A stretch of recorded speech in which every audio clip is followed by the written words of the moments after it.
India Pakistan మధ్యలో జరిగే వారు ఒక ప్లాన్. నేను చెప్తా వినండి. నేను ఒక వీడియో చూసిన, అందులో ఒక బ్రో చెప్పిండు. నేను అసలు షాక్లో ఉన్న వీడియో చూసి. ఈ వీడియో చూసిన తర్వాత మీకే అర్థమవుతుంది. మొన్న 22 ఏప్రిల్కి పహల్గామ్ అటాక్ అనేది మన అందరికీ తెలుసు. అంతకన్నా ముందు అంటే ఒక 2 వీక్స్ ముందు అప్పుడు టారిఫ్ వార్ అనేది జరిగింది. అప్పుడు ఏమైంది, చైనా మీద ఇంపోర్ట్ ప్రొడక్ట్స్ మీద ట్యాక్సెస్ ఎక్కువైనాయి. సో ఆ టైంలో చాలా పెద్ద పెద్ద కంపెనీస్ ఏమనుకున్నాయి, మేము అక్కడ చైనా నుండి మా ఫ్యాక్టరీలన్నీ తీసేసి లైక్ గూగుల్, మైక్రోసాఫ్ట్, యాపిల్ ఇవన్నీ అక్కడ కంపెనీలు ఉంటాయి కదా మ్యానుఫ్యాక్చరింగ్. యాపిల్ మేజర్ మ్యానుఫ్యాక్చరింగ్ అంతా చైనాలోనే అవుతుంది. సో యాపిల్ అనేది వాళ్ళు న్యూస్ కూడా రిలీజ్ చేసింది, మేము చైనా నుండి మొత్తం మా ఫ్యాక్టరీని డిసెంబుల్ చేసి ఇండియాలో వచ్చి బిల్డ్ చేస్తామని. అప్పుడు ఇదంతా మనం విన్నాం.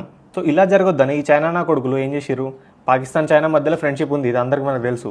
సో ఈ చైనా ప్రైమ్ మినిస్టర్ పాకిస్తాన్ వాళ్ళకి చెప్పుకుంటాడు, ఇలా ఇండియా గ్రోత్ అవ్వబోతుంది, మీరు ఇట్లా అటాక్ చేయర్రి, అప్పుడు వీళ్ళు వార్కి ట్రిగర్ అవుతారు, మీరు ఎన్నిసార్లు అటాక్ చేసారు కదా ఇంకొకసారి అటాక్ చేయర్రి, వీళ్ళు వార్లో బిజీ ఉంటారు, అప్పుడు మేజర్ కంపెనీస్ యాపిల్, గూగుల్ ఇవన్నీ రావడానికి కొంచెం ఇబ్బంది పడతాయి. అండ్ మళ్ళీ నిన్న ట్రంప్ ఏం చేసిండు, పాకిస్తాన్కి $1 బిలియన్ అప్రూవల్ ఇచ్చిండు INFలో. ఎందుకంటే ఆయన దగ్గర మేజర్ పవర్ ఉంది, అంటే 16 to 17% ఏమో పవర్ INFలో ఆయనకే ఉంది. అక్కడ బిజినెస్ చేస్తుండ్రు ట్రంప్. అండ్ ఈ చైనా వాళ్ళు ఏం చేస్తారు, మనం గ్రోత్ కాకుండా ఇలా అంతా కథలు పడుతున్నారు.